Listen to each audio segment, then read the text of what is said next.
My name is Ned Heffernan. I'm a dry stock advisor in Grange, and here at Beef 2016 we're demonstrating a few of the key elements around grazing infrastructure on beef farms. So we've constructed two roadways here. The first one is a 4-metre roadway suitable for machinery. You can see here we have a geotextile membrane here with 3-inch down stone on top, finished with quarry dust. So this is costing approximately €30 per linear metre, excluding VAT. It's suitable for using on machinery.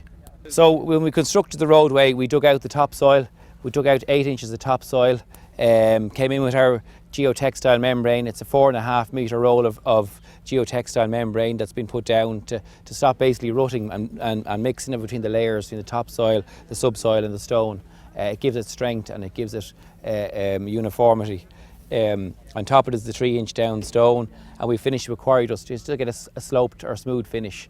There's a fall of 1 in 20 on the roadway, just to make sure water runs off the roadway and stops water lodging on top of the surface. This is a lifetime job. This is 20 years, 30 years. This is see out.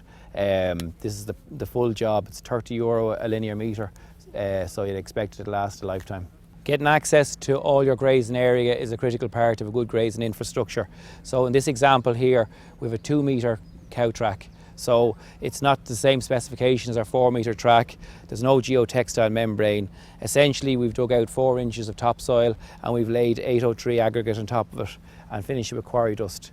At the bottom half of it, the top half of the roadway, we've simply put 803 aggregate straight down on top of the topsoil. So it's a cow track. It's a cheaper version. It's $11.84 roughly a linear metre. It's going to get you access to your paddocks. Not suitable for machinery, but it gives you access to your grazing area, which is critical, especially in wet weather and at different times of the year. Okay, so we're looking at different grass covers here. The cover in this plot is 1900 kilos of dry matter per hectare. So ideally, this is gone past the stage for grazing. Ideally, this plot should be removed and excess grass should be taken out as bale silage.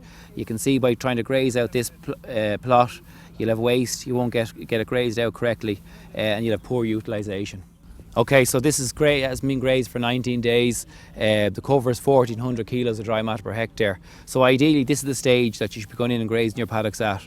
It's leafy, it'll be well grazed out, you get good utilisation, and quality of the sward is excellent. So the cover here, after 14 days previous grazing, is 550 kilos dry matter per hectare. So ideally, you need more cover on that to allow grass to build up ahead of you. It needs to be a heavier cover. Okay, so this is 7 days grazed. There's a cover here of 350 kilos of dry matter per hectare.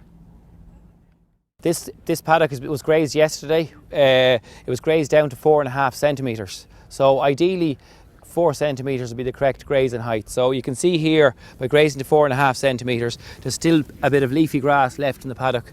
So probably the cattle should be left a little bit longer to graze it out correctly. Okay, as we said in the last plot was grazed out to 4.5 centimetres. We've grazed this one down a ½ centimetre lower to 4 centimetres, which is the ideal post-grazing height. You can see the difference maybe in the paddocks across the extra grass is left behind compared to between the 4.5 centimetres and the 4 centimetre paddock.